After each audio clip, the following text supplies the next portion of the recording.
What do you think when you hear Jesse talking about all these cap constraints and the fact that suddenly George McPhee is having to deal with some big issues in terms of the salary cap in Vegas? I think George McPhee has done an amazing job in year one. We know about the Stanley Cup Finals in year one, the way that he just seemed to be pushing all the right buttons. But the first 2 years, this team could kind of operate on a different set of, not different set of rules, but they didn't have to operate like other teams in the league, where they didn't have to choose their players. They got players that came in, and some of them were reclamation projects, some of them were on very reasonable contracts, but now that you have guys playing a certain way, now you have to operate like another team and say, okay, now we have to make a decision. Player A or player B, we can't have them both. And now you see them making these. So this is like the next test for me, for GM George McPhee, who's been awesome with bringing in Mark Stone and getting Max Pacioretty in there and keeping the core guys together has been a magnificent job by him. But now this is that next test, because this is the first offseason. I think that this team has to operate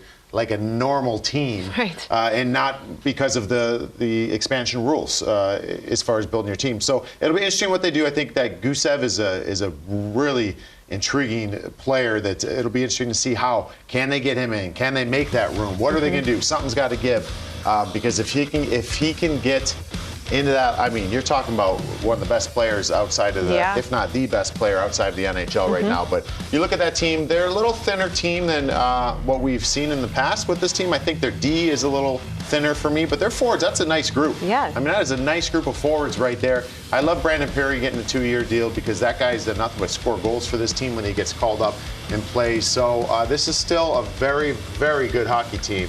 The GM George McPhee's got to keep pulling the rabbit out of the hat. But there's the D right there. I mean, they're okay. Yeah. That's an okay D-core. But I think that if I had to pick, that's a spot on this team that they're a little vulnerable back on the D-core. Right. You will have a full season from Nate Schmidt, though. Remember, he had a 20-game suspension that he started last season with, that, to our knowledge. So far, I mean, he should be having a full, healthy season, so that's good news for them, too. But when you look at the way the lineup shakes out, do you think Vegas took a step forward in terms of getting better, or a step backward?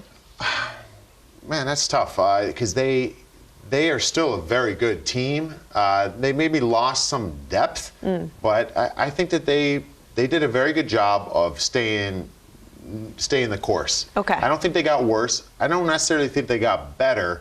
Actually, no, I'll lean towards the better, because now you're going to have Mark Stone on a full season. I think that's going to be huge for this team. I mean, he was a finalist in the Selke Trophy nominations, and I mean, he's a guy like we just heard from Jesse. I would expect him to get north of 70 points, maybe even 80-some points. So I think they'll be a tinge better than what we've seen. And then you had Paul Stastny, who also missed significant time last year, too. So maybe him on a full season. Healthy season with all these guys. Look out for the Golden Knights.